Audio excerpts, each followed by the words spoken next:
Find what you love at Total Wine & More. With so many great bottles to choose from at the lowest price, it's easy to find your favorite Cabernet or single-barrel bourbon with help from one of their friendly guides. And every bottle comes with the confidence of knowing you found something amazing. With the lowest prices for over 30 years, find what you love and love what you find at Total Wine & More. Visit TotalWine.com to learn more. Spirits not sold in Virginia and North Carolina. Drink responsibly. Be 21.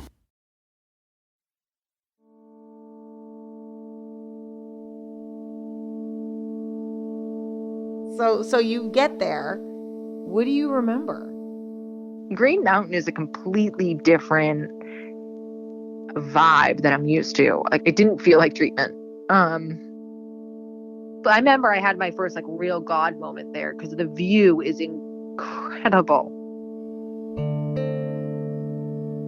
Actually, it was really cool. One time, somebody was having a really tough time, and so we all had the idea, hey, Mary Kate, can we go down to the helicopter landing pad and watch the sunset? And she brought us down. We all screamed from the mountain, and it felt so good. It was like a movie.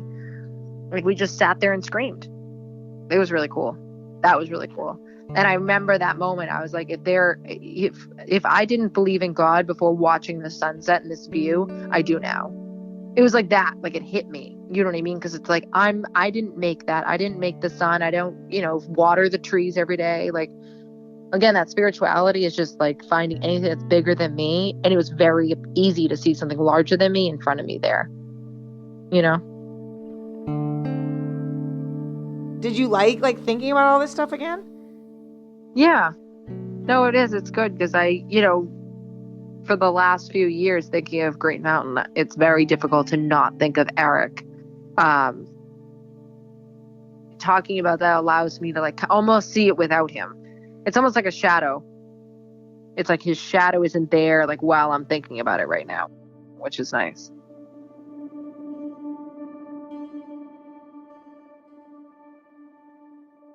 That's Elizabeth.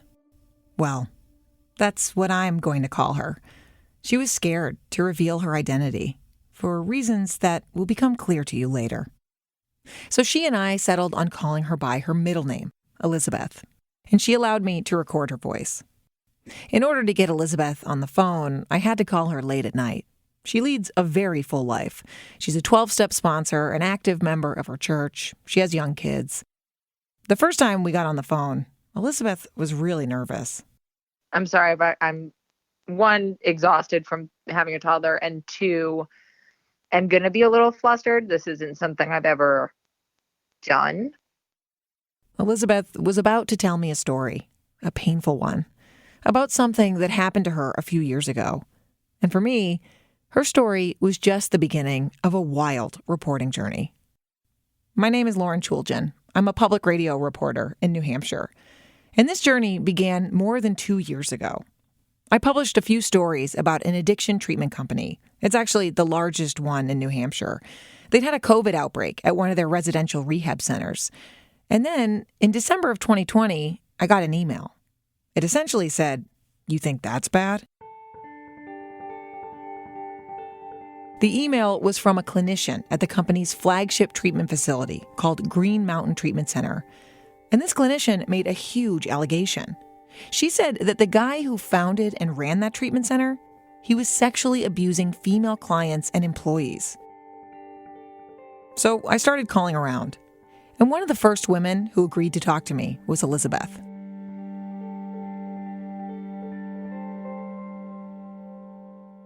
Elizabeth has no problem sharing her experience of addiction. That's easy. Like most people in recovery, she's done it a million times. She calls it her fast-forward story. I drank when I was 12. That one drink ended up years later of me homeless in Boston on heroin. I sought treatment seriously, actually trying to get sober when I was 21. Maintained sobriety for about 4 years. And then at age 25, she relapsed. She knew she had to get help. I didn't really want to be doing what I was doing. I wanted to get back to not lying to everyone I loved and not being a complete slave to a bag of powder. It's so pathetic when you say it out loud, right? It's just a pathetic way of life, that unfortunately is so easy to fall victim to. Elizabeth needed treatment ASAP. And lucky for her, Elizabeth's best friend had a lot of connections in the recovery community in New England. Let's just call him John, okay? So John goes, I have a bed for you, at Green Mountain. Eric is holding it. Are you ready to go now? Eric was Eric Spofford. He was the founder and CEO of a big addiction treatment network in New Hampshire. Turns out, not only did Eric say he had room, he promised to give Elizabeth a scholarship. She'd get a month of inpatient treatment at Green Mountain Treatment Center for free. Elizabeth says Eric even called her a few times to tell her about Green Mountain. And can I just say, this is such a rare opportunity. Hardly anyone is lucky enough to have a bed open and waiting for them when they need it, never mind a free one. This was 2017. There weren't a lot of beds available in New Hampshire. The state was constantly in the national news on two lists you don't want to be on: highest overdose deaths per capita and smallest amount of money spent on treatment.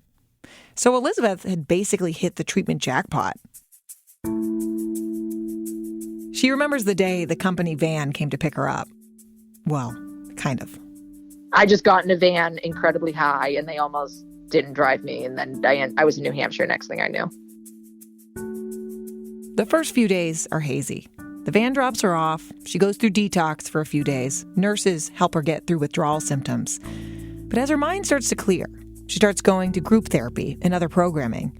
And she realizes Green Mountain is a totally different vibe than the treatment center she's been through before. I'm used to very much an institution, whereas Green Mountain was really nice, right? I felt like I was at summer camp almost. Green Mountain Treatment Center is in a gorgeous part of New Hampshire. I've never been inside, but I've driven up to the front gates, and I totally get what she means by summer camp. It's a big campus with apple trees in the front. Clients even sleep in cabins, and it's up on this big hill. You can see the White Mountains in the distance. And Elizabeth says the summer camp vibe continued inside, too. She felt really welcomed. It didn't feel like treatment in the way of all right, put your bags, we have to search you. It was yeah, we have to do these things, but we're your friends. And it was it was nice. I don't know. It was just a nice feeling to feel not looked down upon, but rather they were actually reaching their hand out to help me. Elizabeth really, really loved the staff. They made the biggest impact on her. Many of them were in recovery, too. And every once in a while, Eric Spofford, the CEO, would visit. He wasn't there all the time, obviously. I mean, he doesn't work, he's the CEO. He's not there all the time. Apart from when he'd fly in on his helicopter, which I never understood. Whatever. Not my business, right?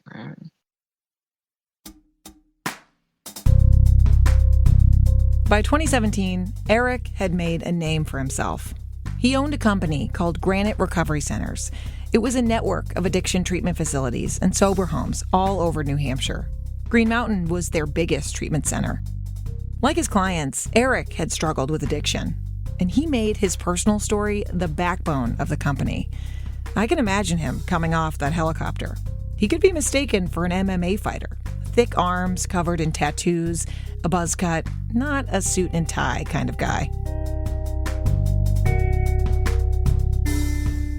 It almost seems as if he just owns the recovery community in New Hampshire and Maine. He's this big head honcho that everyone knows, everyone respects, everyone looks up to. Elizabeth says Eric would occasionally check in with her when he was at Green Mountain. One time, he asked her to have lunch with him in the treatment center cafeteria. If it seemed weird as a client to eat lunch with the CEO, Elizabeth didn't make much of it. She figured it was because they had that friend in common, John. And some other staff members came along to lunch too, so whatever. Besides, she had other things to focus on. It was her last day in treatment. She would be leaving this place soon, back on her own. And she felt better than she had in a while. Humbled, grounded. Elizabeth was all set to go to a sober house in Portland, Maine the next day, the next step in her transition back to reality. But this is where the shadow creeps in. So yeah, I went up to Portland, and I want to say it was within day 1. It might have been day 1, actually. I was receiving text from Eric. This is where I need to tell you. This podcast may be upsetting to listen to. Substance use disorder is already a hard topic. You'll also be hearing about trauma and sexual misconduct. And there will be some swearing. It's kind of unavoidable. Okay, back to Elizabeth. It's my first day in this new sober house. I had just gotten my phone back, right? Because in treatment, I don't have my phone. And it was, I don't remember any normal conversation to it. There might have been a, hey, how are you? How's the house? But I have no idea. But I know that he was already planning to come to see me, wanted to take me out, wanted to do explicit things, was sending me pictures, dick pictures. Yeah, I don't know. The language was that of 50 Shades of Grey.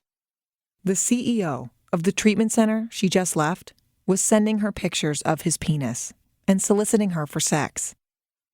Just 30 days ago, Elizabeth arrived at Eric's treatment center high on opioids.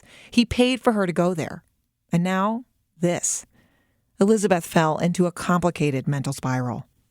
I knew in my core it wasn't right because I know that a CEO of a treatment center I left 24 hours ago should not be sending me pictures of his dick. He shouldn't be sending me pictures of his dick even a year later.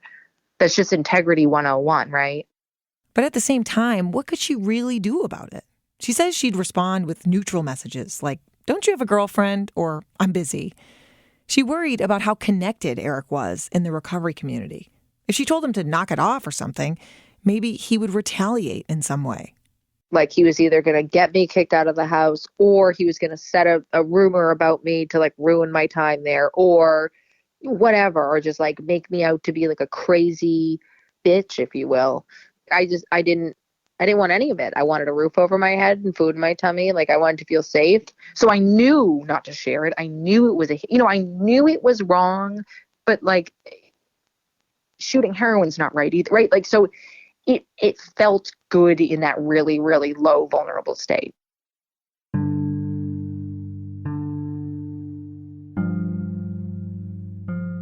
I'm a month sober. I'm still not well. I'm still really delusional, and I'm really, really, really vulnerable. A girl who's month sober does not love herself yet, does not even know who she is, does not feel any validation from anything within herself, right? So I felt special, if you will. I felt like this man that has presented himself with all this power and prestige and money, which has been shoved in my face for 30 days, wants me. So I must be good enough. That's kind of if I'm being honest, it's really embarrassing to admit, but that's kind of where my head naturally went to. Until this moment, I didn't understand the vulnerability of new sobriety. I remember listening to Elizabeth so hard through the phone, not just about the messages, but the particular complexities around early recovery. We hear about sexual misconduct in so many places, so many industries, but there is a unique danger here. I was the lowest I've ever been because I had no, heroin, the best way to describe it is the worst solution, but my only one when I'm using, right? It blocks whatever void I'm trying to fill. It blocks all that shit. So the most vulnerable an addict can be is in new sobriety, because all those emotions and vulnerabilities and weaknesses they have, and they've been numbing with drugs and alcohol for years, it's now stripped away. So now they're just, it's like in the army, somebody went out with no protection. A soldier with no protection. The feelings Elizabeth is describing, there is a lot of science out there that backs them up, just with different language. Words like profound dopamine deficit state. Addiction can cause problems with important brain functions like focus, impulse control, decision-making, and judgment. And when someone stops using, the brain is out of whack, even for weeks afterwards. One psychiatrist I talked to described early recovery as a brain attack. Elizabeth says she never agreed to meet up with Eric, even as his messages continued. She told me Eric used Snapchat to send the pictures and explicit messages. And the thing about Snapchat is that the messages disappear once the recipient views them. Elizabeth didn't take screenshots of any of these messages, but the way Snapchat works is if Elizabeth had taken screenshots, the app would have notified Eric, so he'd know if she made copies. All this to say, I have not seen these messages. And it's really important, as a journalist, that I only report allegations like these if they can be corroborated. But there were other ways I could corroborate Elizabeth's story. Because Elizabeth told 2 friends what was happening with Eric, and she says she told them while it was happening. The first was a guy named Justin Downey. She told me that this happened to her, and I was like, I'm just fucking disgusted with this guy. Justin Downey is from Boston. He's also in recovery from years of heroin use. That's how he and Elizabeth met. I was in a sober house in Maine. She was in a sober house in Maine, a female sober house. And I just met her out and about in the recovery community at like AA meeting or something like that. We just got to talking, and she opened up to me, and we just became very, very close, fast friends. Justin says he and Elizabeth were hanging out in Portland, just chatting, and Green Mountain Treatment Center came up. And that's when Elizabeth mentioned the Snapchats she was getting from Eric. I thought, this guy's a fucking maggot. What makes this guy think that this type of behavior is okay with a girl this vulnerable, right? And let me tell you something. Here I am at this moment in my life, right? I just got out of fucking prison and took a needle out of my arm, right? I have never, at this point, her telling me this, I have never done any type of recovery work or spiritual work upon myself. And even then, I still knew that this wasn't fucking okay to do, right? If you're a fucking rehab owner, why are you in contact with the clientele after they leave there? You're supposed to have boundaries. Justin Downey, I should add, is his real name. He didn't hesitate for even a second to speak to me about this. And in doing so, my hope is that it actually restores other people's integrity in this fucking field, because it's sadly losing a lot of integrity. The second friend Elizabeth told was another woman in recovery in Portland. It was a similar conversation to the one Elizabeth had with Justin. Elizabeth remembered she was sitting in the living room of her sober house, and a notification popped up on her phone. It was a Snapchat from Eric, and this friend was sitting right next to her. Elizabeth says her friend wanted to do something about it. They talked about telling someone that works with Eric. But a few months later, her friend died of an overdose. And Elizabeth says it was too much to keep pursuing on her own. Later, I was able to talk to this friend's 12-step sponsor. Her name is Maureen Doyle. She wrote me an email about what she remembered. Years ago, Maureen wrote, her sponsee had told her about Elizabeth's experience. Maureen then reported Eric's behavior to management of the treatment center, but from what she could tell, nobody did anything about it. Here's another bit of Maureen's email. Quote, although we are all responsible for our own recovery, I think it is important to recognize the impact leaders in the recovery community have on those they claim to be helping. After I heard Elizabeth's story, so this was 2022, I tried to interview Eric Spofford, but he declined through his lawyer. So I emailed many questions, and his lawyer sent back a statement that didn't answer any of my specific questions. The statement said that Eric vehemently denies any alleged misconduct. His lawyer also wrote that sometimes people in recovery, quote, relapse and revert to the lies that go hand in hand with addiction. It is sad, his lawyer added, that a reporter chose to aid and abet that deceptive behavior.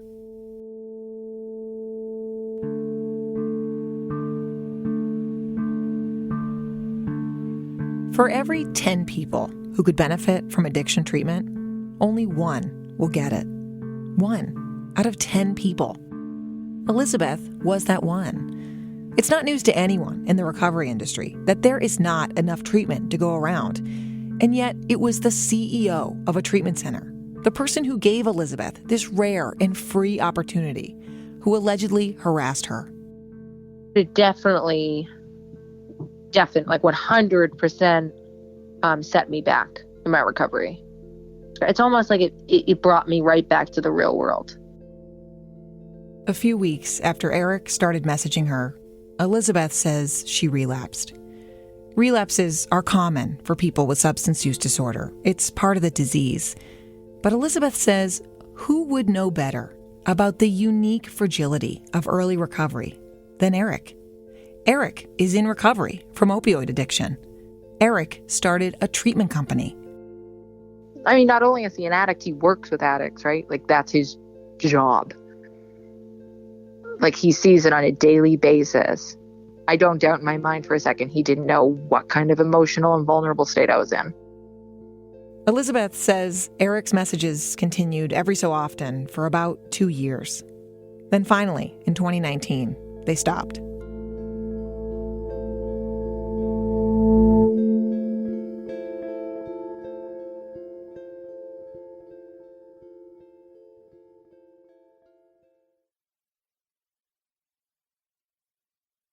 About a year ago, another woman reached out to me. I'm going to call her Andrea. That's not her real name. She really wanted to tell me her story about Eric Spofford, but as she put it, using her real name would open up a door to the past that she's worked really hard to seal up. So, Andrea. She also let me record our interview. Andrea wasn't a client of one of Eric's treatment centers. In fact, when she met him, he didn't own any treatment facilities. It was 2009, 8 years before Elizabeth. So I was going to Alcoholics Anonymous meetings, and then I had a relationship that I was in, and that relationship ended really badly. And I really spiraled down, and was drinking again, had incredibly low self-esteem, and I wanted to avoid seeing this person and seeing any relevant people to that past relationship. So I actually ended up going to Cocaine Anonymous meetings, which even though I never have taken cocaine, it's open to anyone that's struggling with addiction problems. So Andrea starts going to this new meeting, getting to know other people there. And one of the guys she meets is Eric Spofford. And I remember, he spoke at a meeting. And just to give you a little bit of insight into him, when he spoke, he was incredibly powerful. He really could nail it, and you listened to every word, and you were like, wow, what an amazing story. What a journey he's had. How incredible. How can I get that? I hear this a lot from people in recovery, that in the early recovery days, people with more years of sobriety under their belt, they're awe-inspiring. You desperately want what they have. And Eric has an especially compelling way of talking about substance use disorder and recovery. Some people can go to college and get an education in, the treatment of drug addiction and alcoholism, but until you sit in an alleyway in Lawrence and shoot a bag of heroin with puddle water, you don't know where I'm coming from. As Eric tells it, he started using heroin at 15, dropped out of high school, sold drugs, overdosed 5 times. He's been to jail several times. And then in 2006, at 21 years old, he stopped using for good. And now here he was, 2 years later, sober and giving back. He was an AA sponsor, and that year, Eric was opening his first sober house for men. He was just starting to build what would later become his empire. Recovery was his everything. At that point, he was becoming powerful in the sense that all of the new teenagers or young 20-year-olds that came in really looked up to him, and he took all those boys and young men under his wing. And it's kind of like, looking back now, you can almost think of like an evangelist or something like that can, get people enraptured with what they're saying. When it was Andrea's turn to speak in these meetings, she did not feel like an evangelist or powerful at all. Andrea was falling apart. Even though I was saying, and this is really hard because this is a lot of honesty, but at the time, even though I was saying, oh, I'm sober, I was still drinking quietly at home. And I had lost, I felt like I had no real friends. I had tried to commit suicide in the fall of 2008, and it was probably the scariest, time, and my parents were worried about me, and things were just really bad. Just briefly, there's a new number you can call for the National Suicide Prevention Lifeline if you need it. It's 3 digits, 988. Back to Andrea. But so what happened was, anytime any attention was given to me by like a male, I just fell right into it. One day, Andrea was at home. She had this old computer, and she was online, checking Facebook. And what happened was he friended me. And I thought, oh, that's so cool. By he, she means Eric. Because let me tell you, what he ended up being like was like the supreme commander of recovery, like God of recovery. And to have God send me a friend request was like, ooh, that's so cool. So Andrea accepts Eric's friend request. He started to instant message me. So he was smart. He didn't send me messages that you could have a copy of. It was like those instant chats. I totally forgot about this, but back in 2008, Facebook had just introduced Facebook Chat, where you could instant message anyone you were friends with. And the way it worked then was your chat history didn't save. So Andrea says she gets an instant message from Eric, and it says, "Hey, how you doing?" Da, da, da, da. And I'm like, "Ooh, he's talking to me." I mean, I you know, and then what happened was he started to ask me for pictures of my private areas.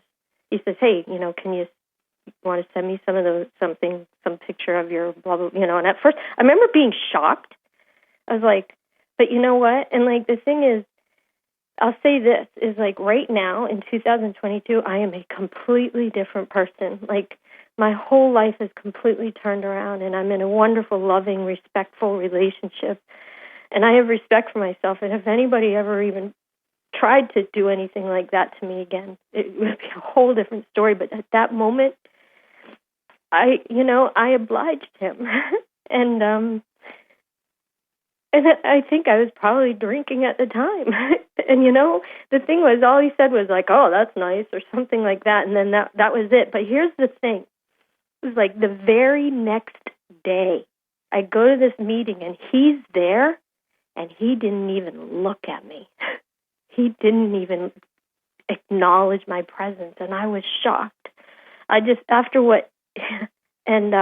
I felt like awful. I just felt awful. I felt like, here it is. He's like supposed to be someone that is so important in recovery and has dedicated his life to help people struggling with the things that he went through.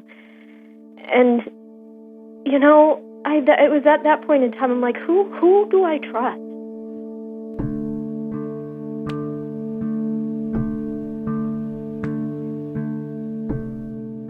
So many of us have this impulse, now that we've heard so many stories of sexual misconduct, to rank them from questionable to terrible, as if there's a scale. And maybe you're doing that now. Andrea acknowledges by sending the pictures she technically consented. But what does consent really mean for someone in early recovery? That's so tricky, the consent. I talked about consent and early sobriety with Jasmine Grace Marino. She's laughing because this is like the thing she constantly runs into with her advocacy work. Jasmine is in recovery. She's also a survivor of sex trafficking. She now tries to help women in similar situations in New Hampshire and Massachusetts. And she often finds herself strongly suggesting that maybe let's not get into a relationship so early in sobriety, especially with a partner who is also newly sober. Like, how can I say, like, two dead batteries don't start a car? Like, he's sick, he's not well, right? She's sick, she's not well. And then you put them together and it's like just a breeding ground for dysfunction and unhealthy relationships and manipulation. It's not impossible for people in early recovery to form healthy relationships. In fact, I have multiple family members who met that way and are still married. But Jasmine has seen it go wrong so many times. In those early weeks and months of sobriety, you hardly even know who you are. You don't even know what your favorite color is. You don't even know how you like your coffee. Like, because you haven't been making decisions for you. Either your trafficker has, or the person who's been exploiting you has, or your drugs. And so you, even in early recovery, like, they have to teach you, like, this is how you make an executive decision. Like, this is how you make decisions. You are the executive over your own life. So consent is tricky. How do you consent when you can't even fully process what's happening. That's what happened with Andrea. Andrea says she definitely was not fully processing what was happening. She did tell someone who she was close with. I've spoken with that person, and they said, I remember it very clearly because Andrea was very upset. I emailed Eric Spofford about Andrea's story and asked if he was willing to comment. There was some back and forth, which we will get into later in this series, but Eric never answered the specific question. Andrea believes Eric took advantage of her obvious lack of self-esteem. I fell right into it. You know, it's like it's just, you're so vulnerable. You're so unwell, and the things that drive people to addiction are because you have such chips on your shoulder. You're so insecure. You feel like you're just maladjusted to life, and all you want to do is just be a normal person and fill this gaping hole that you feel like is inside of you. And if it's not through the drugs or the alcohol, sometimes it's through the attention of the opposite sex. And that's why they have a lot of these unwritten, but rules where they say no dating within the first year of your recovery. And they say, and they have this girls with girls and boys with boys. Like they tell you, don't be hanging out with the other, Mm-hmm. It's because it's so notorious and it's so bad. And what they, there's like this thing called the 12 steps. Yeah. Well, what they do, they made a joke about being a 13 stepper. And, it's been a while, but I think the 13 stepper is like when you take advantage of a newcomer or something like that. Like they joke like, don't be a 13 stepper or something. So it's like, it's very prevalent, but he really had it down to a science. 13th stepper? I'd never heard that before. By the time I hung up with Andrea and walked back to my desk, she'd already emailed me an article she found online about 13th stepping being a colloquial term in AA circles. I started asking everyone I interviewed if they've heard of the 13th step. 13th step was a bad word. Like, men did not want to be called that. I mean, I've been clean for 15 years. That's something you learn right away when you go to AA. Yeah, it's just wicked common. You'll be told if you're in a co-ed meeting, be careful of Bob. He always looks for the newcomers. 13th stepping that's been around since, I think, the beginning of time. I can't believe that the 13th step, you heard about that in the 70s? Yeah. The fact that we have a name for it is just disgusting, right?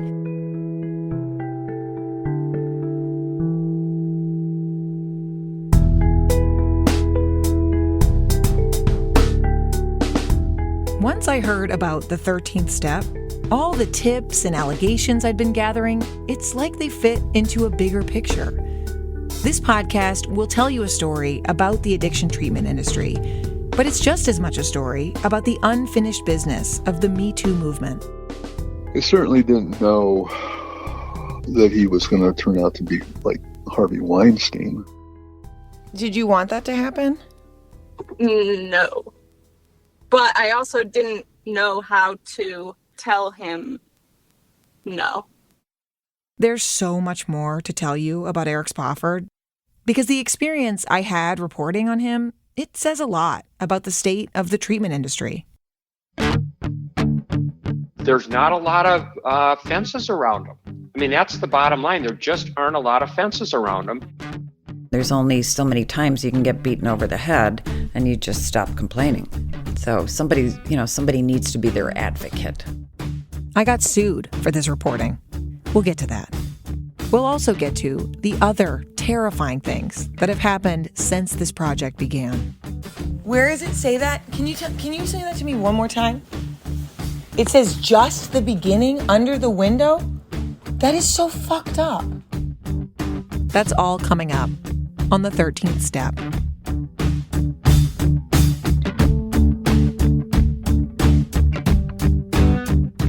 The 13th Step is reported and produced by me, Lauren Chulgin. Jason Moon contributed reporting. He also wrote the music you hear in this show and mixed all the episodes.